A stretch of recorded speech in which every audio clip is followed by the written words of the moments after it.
Well, good morning, everyone. I want to welcome you to this Beam Business Service Power Session on leadership loneliness. It's great to have you here. I want to again give my thanks to the Portsmouth Chamber of Commerce, and Lisa is with us this morning as our co-host. The Ashland Alliance, Ohio University Southern, and the Maysville Chamber of Commerce are actually sponsors, and they promote the event, and we appreciate our partners because they get the word out. And people like you show up because you hear about this. So we're glad to have you. This is quite a topic.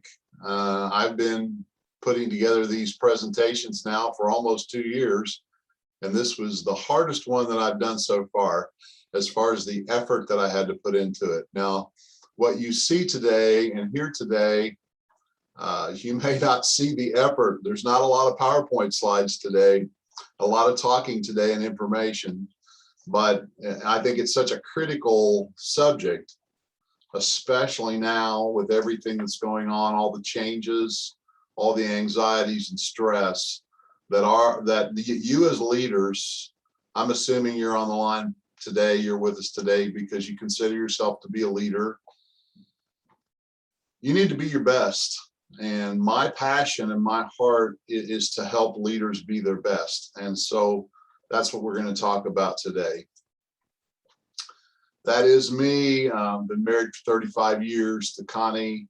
Great marriage. I really love her and appreciate her. I'm the granddaddy of all granddaddies. That's a lot of fun. I also enjoy playing my Tyros 5 keyboard in my basement. It is my escape. Some people drink, some people do other things. I play music. I'm the owner of my own company, Beam Business Services, over the last 18 years. I'm just blessed to have a wonderful, very successful business as a mentor, trainer, and speaker and coach. I'm also a biblical counselor. I help people with personal problems and marriage problems and other issues. And the whole thing that brings that together is I just have a passion to help people. I think like most of you on this call, if not all of you on this call, we just love to help people. We love to encourage people. That's why people want this kind of information, not just so they can help themselves, but so that they can encourage others.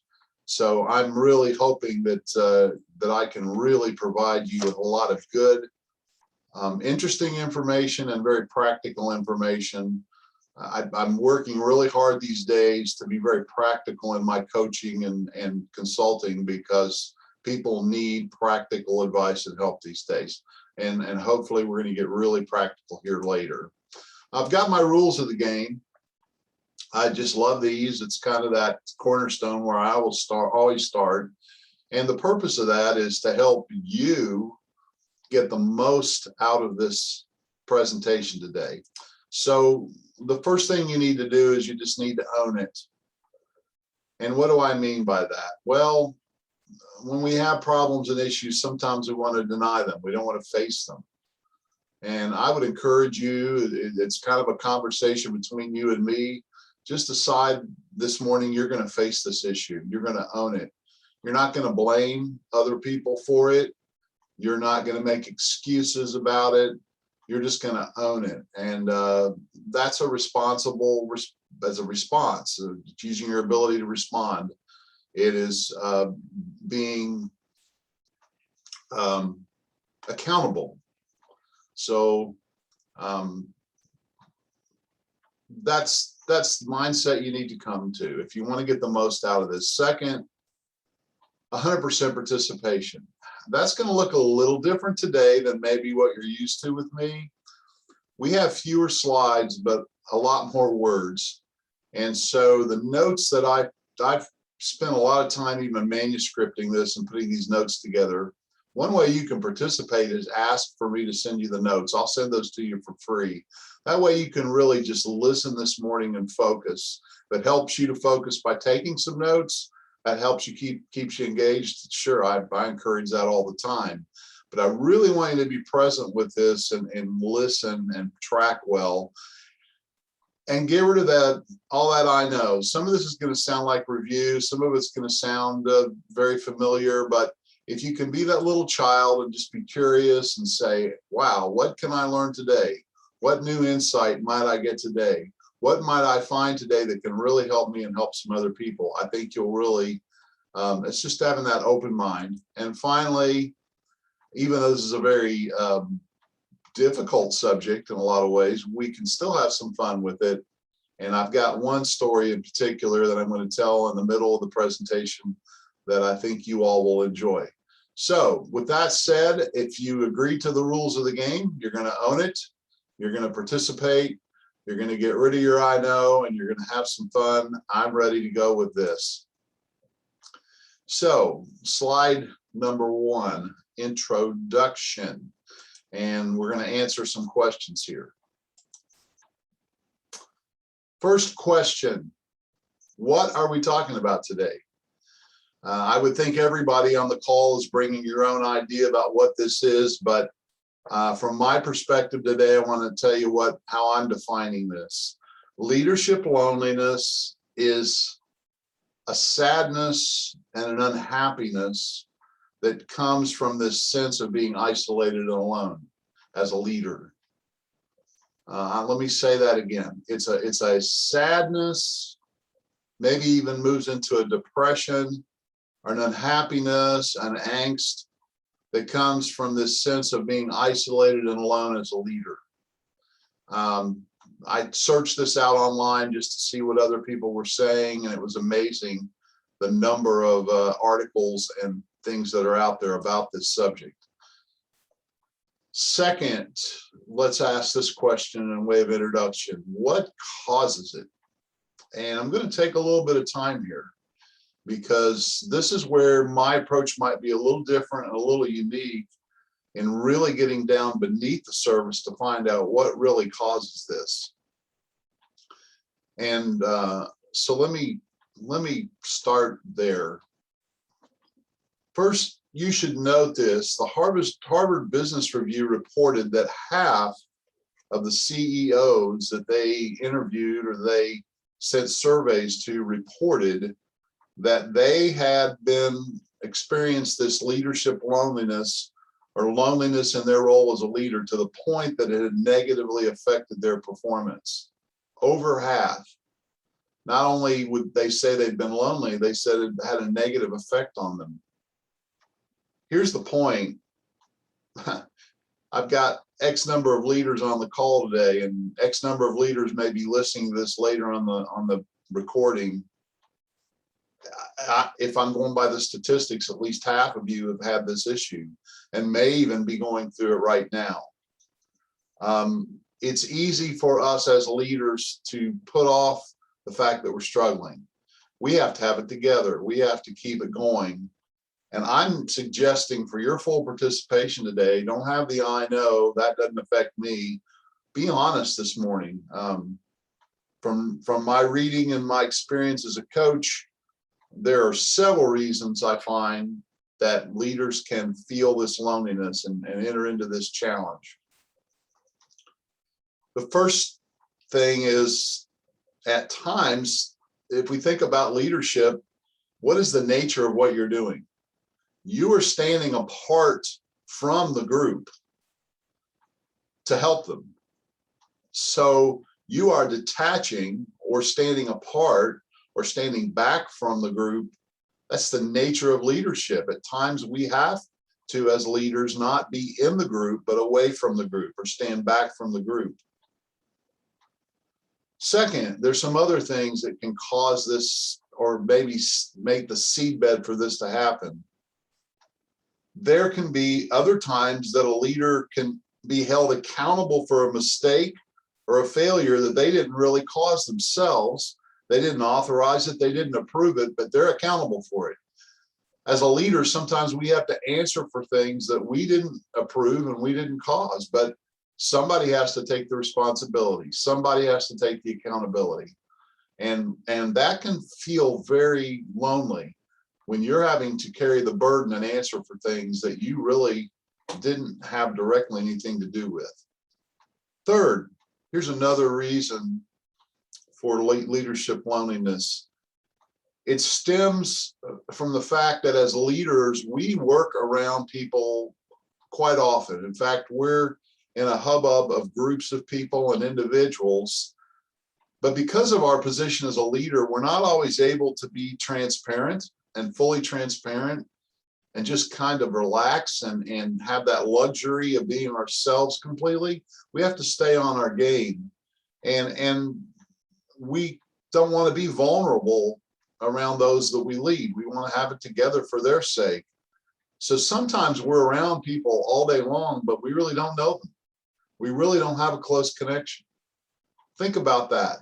That's another reason that this occurs. All of this can lead to something. Maybe some of you have had this challenge. You just feel like you're a fake. You feel like you're an imposter. You feel like you're playing a show, you're putting on a show of somebody you're not. And certainly as leaders, as a coach in this business for 18 years, there have been times when I felt like I don't have a clue about what I'm doing. I just feel over my head. Everybody's looking to me for direction and help in the next step, and I'm really not sure what to do. And you as a leader, you want to keep it together and you want to keep your confidence, but you just feel like a fake sometimes. And here's another point, and I'm just giving you why is this an issue? Why does this happen? Well, sometimes a leader can feel alone because as a leader, we are perceived as an authority figure. Now, some of you are probably more authoritative in your manner and the way you lead than others. But regardless of that, it doesn't matter. If you're in the position and have the position of a supervisor, a boss, a manager, a CEO, a director, you're going to be viewed by many individuals as an authority. How do a lot of people respond to authority? Well, they have some fear, and that's fight or flight. They either resist it and kind of buck up against it and are a little cynical, or they avoid and they stay away and they're afraid. And here's what I want to encourage you with today. You may have people that before you were their leader, before you were in that role, you seem to get along with everybody fine, but now people are treating you differently. It may not be you at all. It may be the position you're in. It may be what you represent, that authority figure. Another one that causes this. Have you noticed the expectations that people have of you? The bosses and the managers that you might have, and then all the team that reports to you that you help.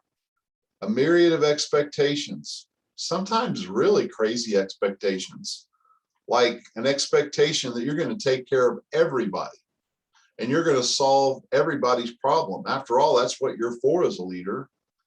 And the thought that, well, as a leader, you're supposed to have the answers. We've got all these problems, but I come to you because you're supposed to be able to figure this out. You know, all this can lead to burnout. All this can lead to checking out.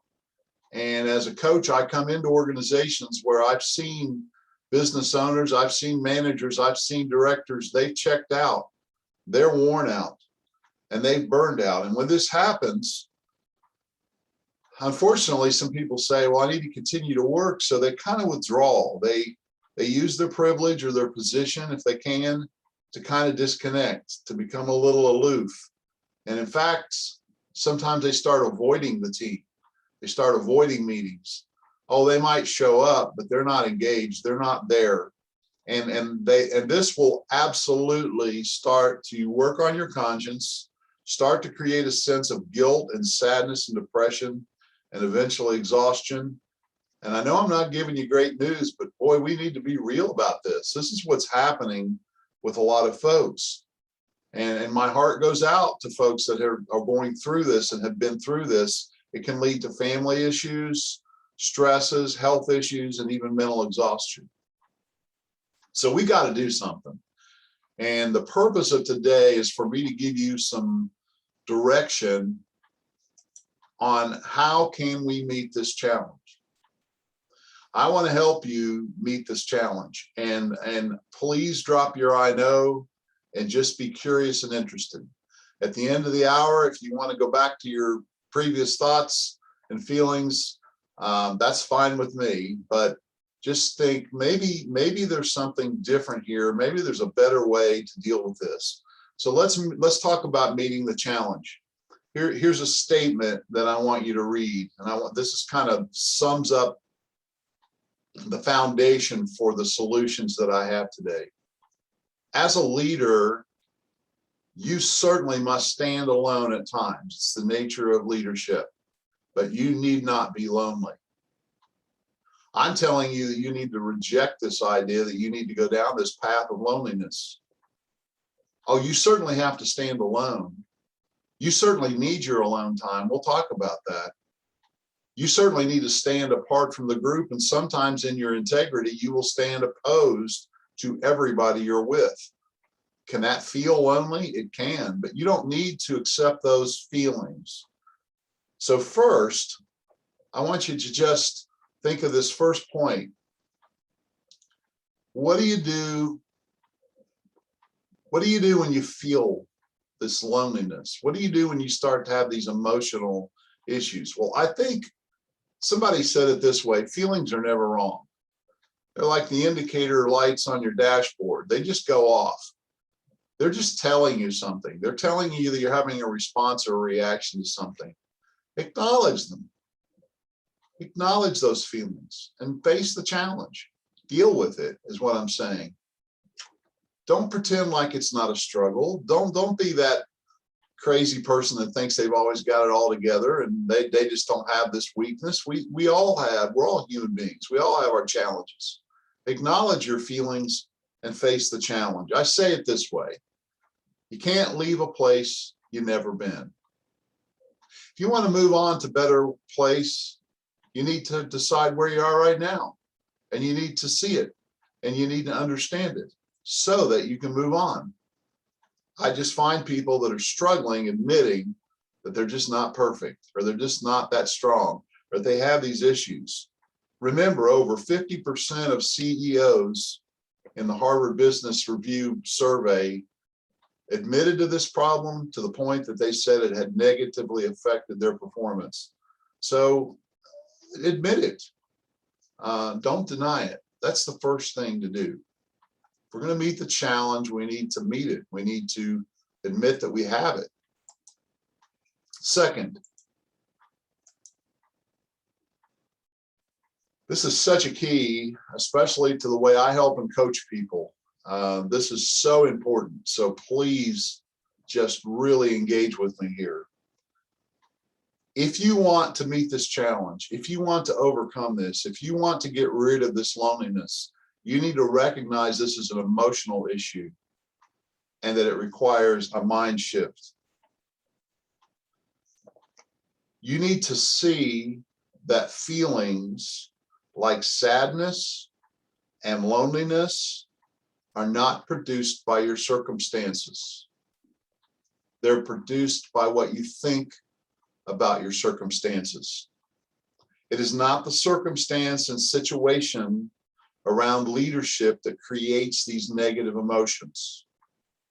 It is your thought about these circumstances and situations that create those negative emotions. This is owning it. This is owning it. This is owning the emotion. If I have these emotions, it is not being caused by the other person.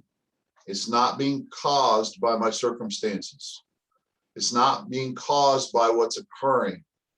It's being caused by my thought and my response to what is occurring, my interpretation, my paradigm, the way I see it. It is my thought about the circumstances and situations that cause the negative feelings. And this, my friend, is great news. Why? Because often we can't change the circumstance.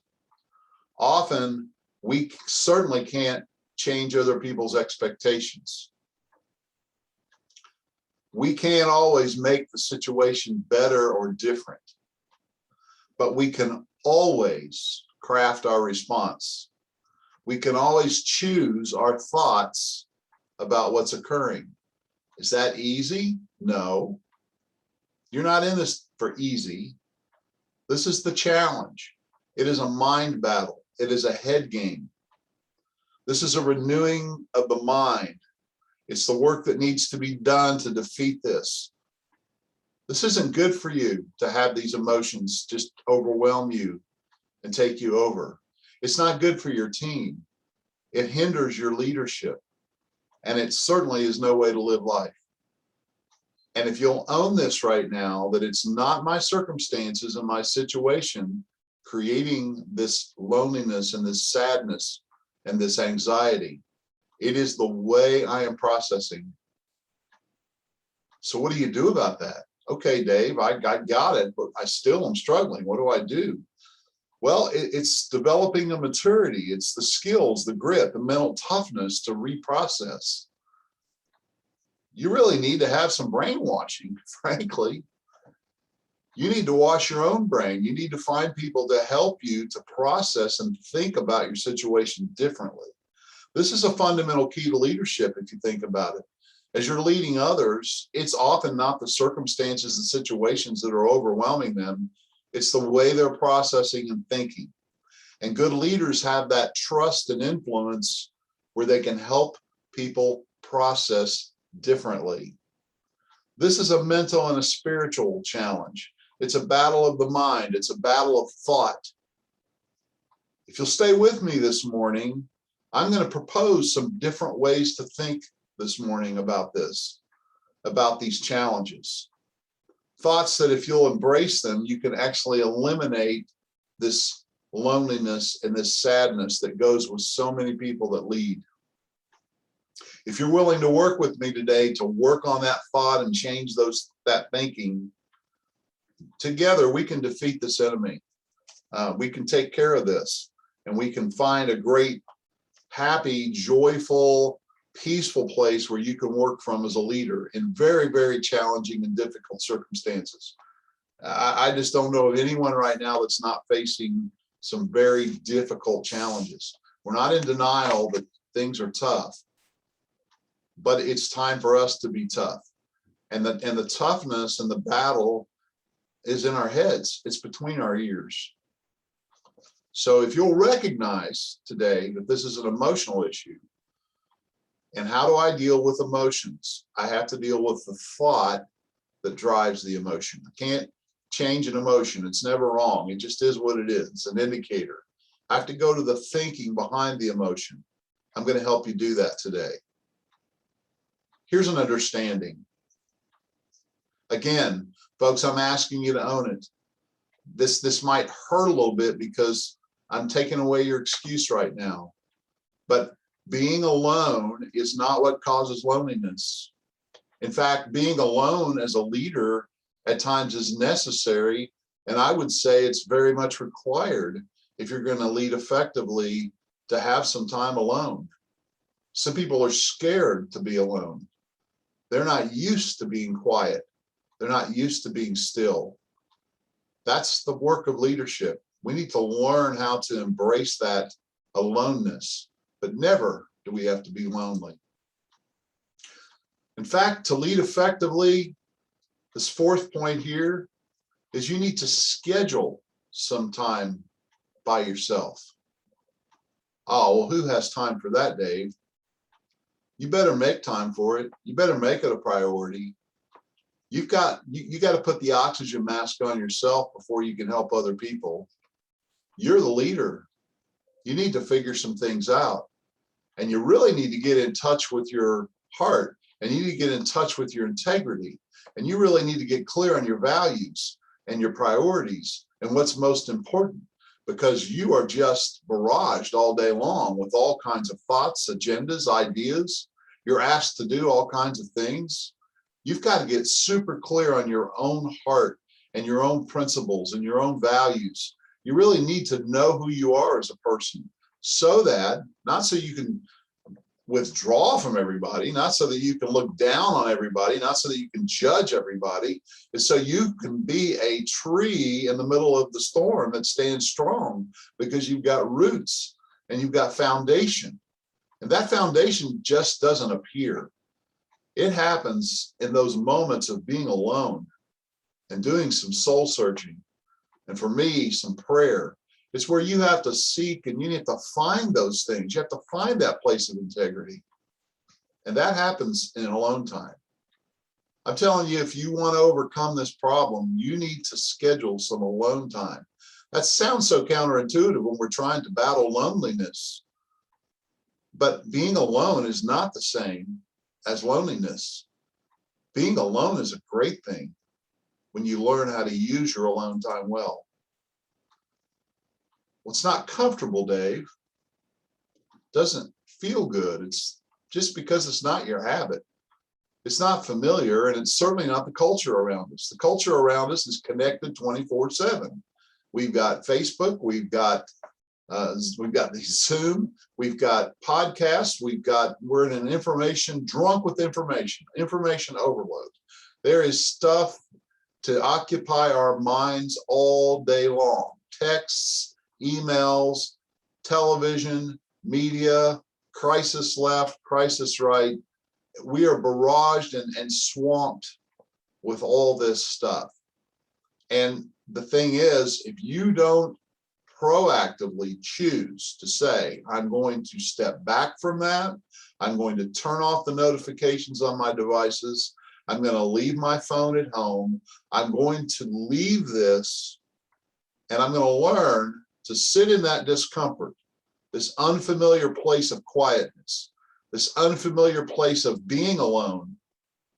And I'm not going to respond in sadness and loneliness because I'm going to work on my head and think about all this differently. This is the work of leadership, to stand in my values, to stand in my integrity, to lead the mission, to keep it together for the sake of my team. And that's not comfortable, folks. If you want comfort, you need to resign from your leadership position and do something else. Because comfort, let's talk about comfort. We grow outside the comfort zone. Discomfort always is an indication of change. And leadership is always about change. So leadership will never be comfortable. We're Americans. We all want everything cushy. We want things instant. We want things handed to us. And I have that temptation as well, and that tendency, because I've lived a cushy life. I've been given so much. And this idea of leadership is not comfortable because the things are challenging and they don't always come quickly. And it takes perseverance and grit and mental toughness. And it is not comfortable. So this mind shift that needs to occur for us to meet this challenge, we have to accept the fact that comfort can never be the goal. In fact, your team wants to be comfortable. That's why they're so reluctant to change. And we've never done it that way before. And they want to stay where they are. And they're having all these new issues to deal with. And it's just so uncomfortable. But you have to lead and show people how you can be uncomfortable, but you can still function and do a great job. Now, this is the one I talked about having a little bit of fun. And I think a little bit of lightness right now will probably even help our meeting together. We need to quit taking ourselves so seriously. And I want to read a newsletter article that I wrote several years ago based on a statement from Dean Koontz. So he's a famous author, and he's a huge best-selling author that, because of his success, could just really be proud and puffed up and take himself too seriously. So here's what Dean Koontz said. I quote him. Please enjoy this. Bunny slippers remind me of who I am. You can't get a swelled head if you wear bunny slippers. You can't lose your perspective or start acting like a star or a rich lady if you keep on wearing bunny slippers. Besides, bunny slippers give me confidence because they're so jaunty. Don't you just love that? I read that quote and I smile, I'm going to read you my article here. I thought of all the times that I take myself so seriously. Our lives are really quite insignificant, as are our problems, our frustrations, our opinions, our talents, even our so-called achievements and accomplishments. If true fame and significance is my goal, am I ever really going to be fulfilled? In the light of the size of the universe, by the way, that's a good one to research or Google.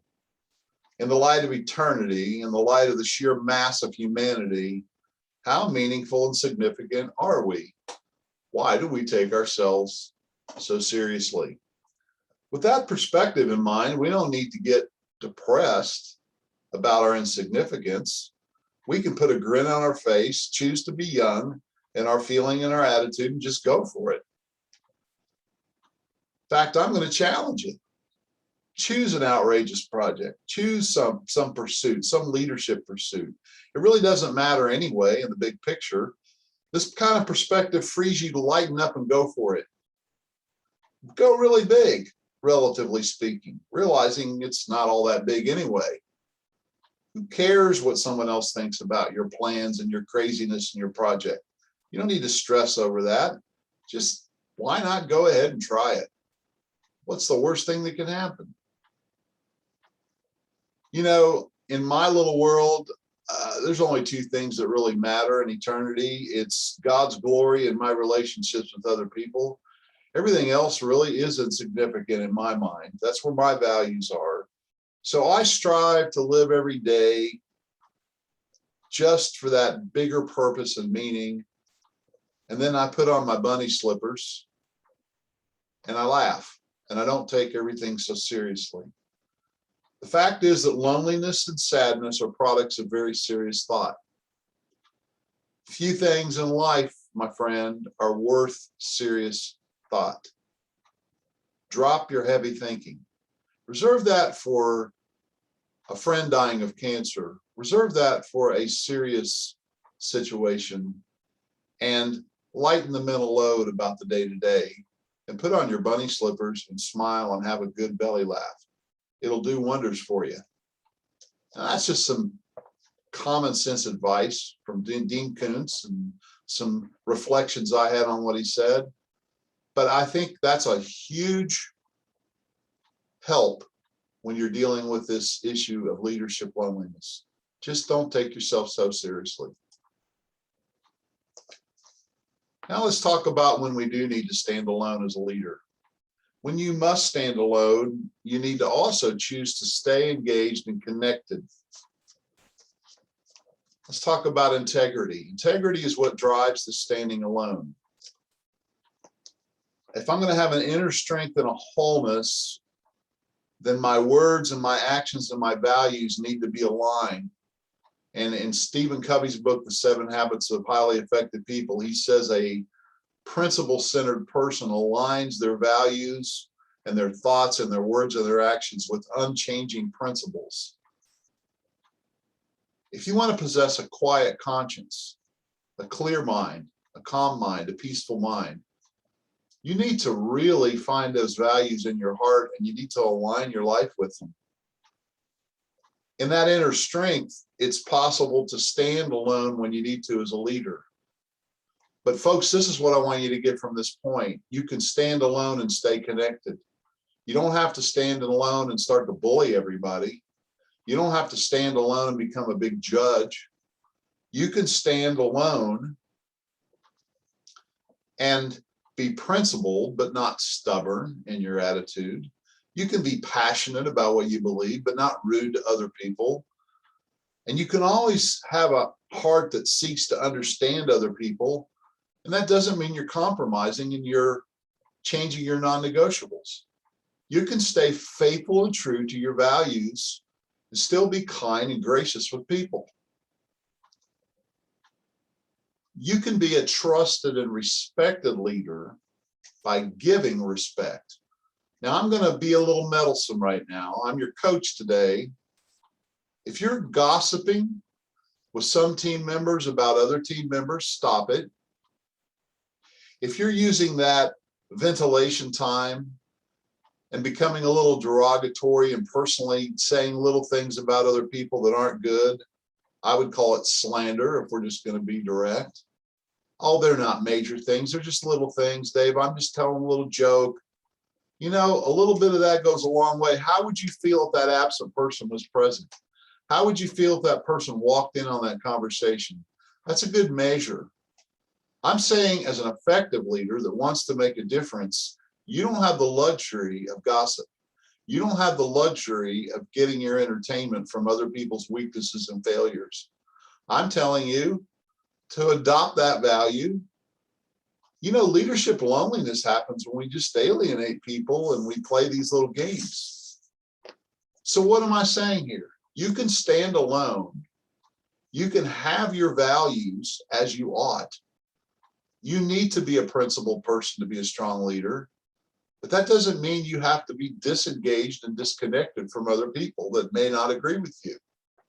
We can serve people that we don't agree with great joy, with great love, and it doesn't mean we're compromising. Here's another point. If you want to overcome leadership loneliness, you need to seek the support of some people that'll support you. And I'm going to recommend a couple of practical things that I've seen. This is my work. I work with leaders one-on-one all the time to provide that kind of support. You want to find a coach. You want to find a friend. You want to find a peer that will encourage you. They're not going to attack you and try to fix you all the time, but they also will question you and challenge you. They just don't tell you how wonderful you are and smooze you up and just people please you all over the place. They don't fawn all over you. What they do is they're honest with you. They tell you the truth in a kind way. And they'll sometimes ask you a hard question. All of us as leaders need those people in our lives that will ask us the hard questions. They'll ask us how things are going with our family, how things are really going with our team. How are we emotionally processing things? Are we starting to slip into some depression and some loneliness? We need support, my friends. We're not these rugged individualists all the time. We do much better when we seek the help of others, but you have to be discerning. You have to pick good people. I have 2 mastermind groups that I run right now, 2 mastermind groups of leaders. We come together once a week for an hour, and everybody takes a turn every week sharing a current challenge or a current opportunity, and we just brainstorm and talk together. It's a beautiful place. It's a safe place. It's a confidential place, and it's a place where we support one another. That's the only goal of the meeting, is to be a support to other leaders. I tell you what, it banishes leadership loneliness. Being with a group of like-minded individuals that hold to many of the same values, being able to have that sense of community and conversation is a beautiful thing. Well, Dave, I don't have time for that. I'm too busy. You don't have time not for that. Again, put the oxygen mask on yourself, or you're not going to be able to help anybody. When I used to work in the environmental world, we had to go into hazardous situations, places that lacked oxygen and had toxic environment. And we had to take the time to prepare to put that PPE on, or we'd be in trouble. I'm sure many of you on this call can relate to other situations. That time to work on yourself, not in the business, but on the business. That's working on you as a leader. As a leader, you are the product. How do you work on yourself? You seek support from people who will encourage you and also challenge you. That can be individuals, somebody to mentor you. That can be a group like one of my masterminds. It can be a coach. I'm telling you, get the help. Be humble and say nothing wrong with asking for help. And it's also the joy of helping others that can relate to your situation and you can relate to theirs. Finally, I love this point. This is probably one of my favorite points in the whole presentation this morning. What is the purpose of your leadership? Well, it's eventually, I hope, to build a trusting leadership team to help you share the load. The fact is, there are leaders that are lonely because they try to do it all themselves. They try to do all the leading, make all the decisions, carry all the difficulties, work all the extra hours, do all the extra work themselves. And it's not just a lack of delegation, maybe is a little bit of perfectionism and ego. I don't know. Probably need somebody to ask you some good questions about that. But what am I saying? Building a trusting leadership team that can really be vulnerable and honest and transparent is one of the most amazing experiences in the world today.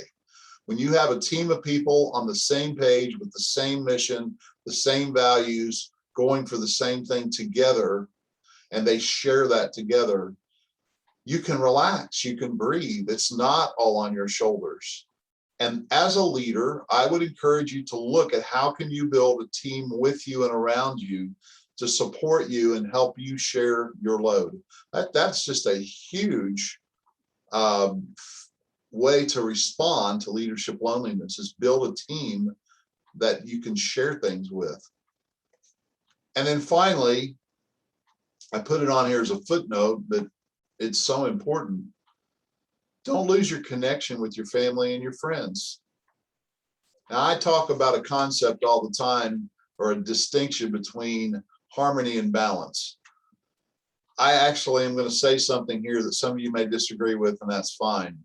I don't believe in life balance. I don't think you can find it. And I think if you're a leader at heart, you're so passionate and you're so focused at times, and you're so narrow in your focus that you just aren't going to look balanced to other people. You're going to work some long hours sometimes. You're going to work some heavy weeks sometimes. But how does that work? What's the difference here? I'm saying sit down with your spouse, sit down with your family, sit down with your church, sit down with the other people in your life that matter, your friends, and work out a way to harmonize your passion and your leadership with them. Harmony is a musical word. There are swells, there's loudness, there's softness, there's change in a symphony. Sometimes you've got a quiet passage, a loud passage. We work in seasons, friends. As we're leaders, one season doesn't always look like the other. A real skill set is to learn how to harmonize our environment and what's going on with the other things. Don't try to balance it. Balance is like trying to be on a tightrope. It's trying to keep everything, all the balls in the air like a juggler. It's that plate spinner on the old Ed Sullivan show that had to keep all the plates spinning. Quit trying to do that. You need to harmonize things and realize and accept the fact that you're going to have busy seasons, you're going to have slower seasons, you're going to have times to rest, you're going to have a time to play, you're going to have a time to work really hard and stay focused. That's harmony. And the people in your life that you love and appreciate, you need to educate and help them understand harmony versus balance. Our lives will not always look balanced if we're passionate leaders, but they can be harmonized. So stay connected with your family and friends. That's your support. So I want you to take a moment today as we wrap up here. We may end a little bit early, and I'll give you 10 minutes or so back to your day. But what have you learned? I don't want you to rush out of this. I want you to think back through everything we talked about this morning and think about, what have I learned? What are some new concepts or some things I've been reminded of? And more importantly, what am I going to do about it? How am I going to walk out of this meeting and do something different? That's probably my most important question today. What are you going to do as a result of what you've learned today? I've got some things that you can do. These are just some suggestions, some offers. My first offer is I'll email you today's notes and slides. We didn't do a lot of slides today, but I have basically manuscripted these notes, about 2.5 pages. Be glad to send you all those notes manuscripted out so you can review this in your leisure and you can kind of soak in it a little more. Glad to send that to you free of charge. Second, I'll email you some other articles on top of that. So you could send the email, Dave, send me today's notes and slides, and I'd also like to have some other articles to read. I do a weekly newsletter. I think everybody on the list is probably on that, but I send out an article every week, and those articles are archived in my website, and I can pick out a few articles that I have. Some of them are there, some of them are not. and send those that are related to today's topic. And finally, this is a unique special offer. I mentioned those 2 mastermind groups that meet once a week. One meets on Monday afternoon at 3:30. The other one meets on Friday mornings at 8:30. And if you would like to visit one of those groups, no obligation, no cost, but if you just want to, we welcome people that are interested to come and visit that. If you think that might be an answer to help you with this challenge and that it would be an encouragement to you, love to have you as our guest to come and observe and even participate in one of those group meetings to see what that's all about. So that's what we have today. There is my email address, davebeam@mentordavebeam.com. I'm always open to a conversation with anyone. I love to have great conversations. That's my life. And so if any of you'd like to have a chat with me, just drop me a line and we'll set up a time. And that's what we have today. So appreciate your attendance. Going to let you go a little early, and hopefully this has been a blessing and a help. Goodbye. Thank you.